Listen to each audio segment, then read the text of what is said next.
Our God is a God of second chances, which is really good news if you live in a cancel culture that no platforms people they disagree with or just ghosts them when they're finished with them. Our God is a God of second chances.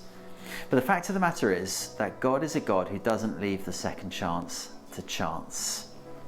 Which brings us to our 24th and final title of Jesus in the run-up to Christmas. Today we're thinking about Jesus as the second Adam.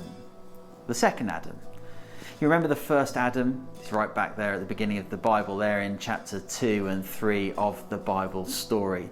Started so well, so promisingly. God made him and Eve in his image, perfectly together, to rule over the whole of the cosmos, to fill it and to subdue it. The plan was that Adam and Eve would live perfectly in obedience to God and then multiply out. So there would be lots of little Adams and Eves, all in the image of their parents, who in turn were in the image of God, until the whole earth was filled with the image of God, the whole earth filled with the glory of God. It was a glorious plan, but Adam stuffed it up.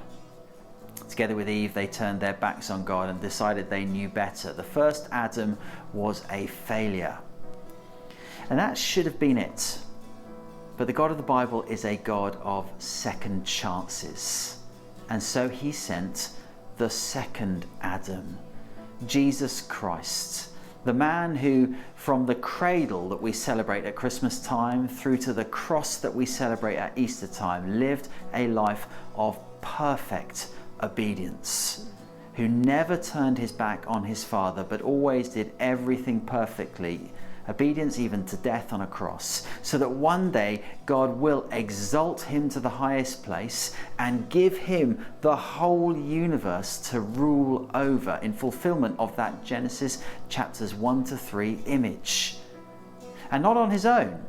No, the second Adam is one who will transform his followers.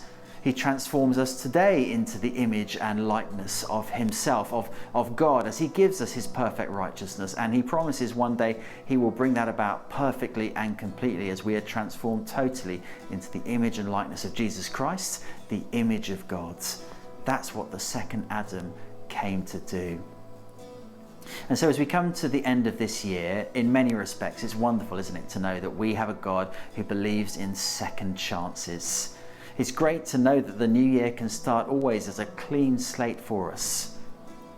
But that could be a frightening thing as well, couldn't it? Because if you're like me, you know that so often the second chance comes along and you stuff it up. And then the third chance, and then the fourth chance, and the fifth chance, and so on. Which is why it's really good to know that in the end, God didn't leave the second chance to chance.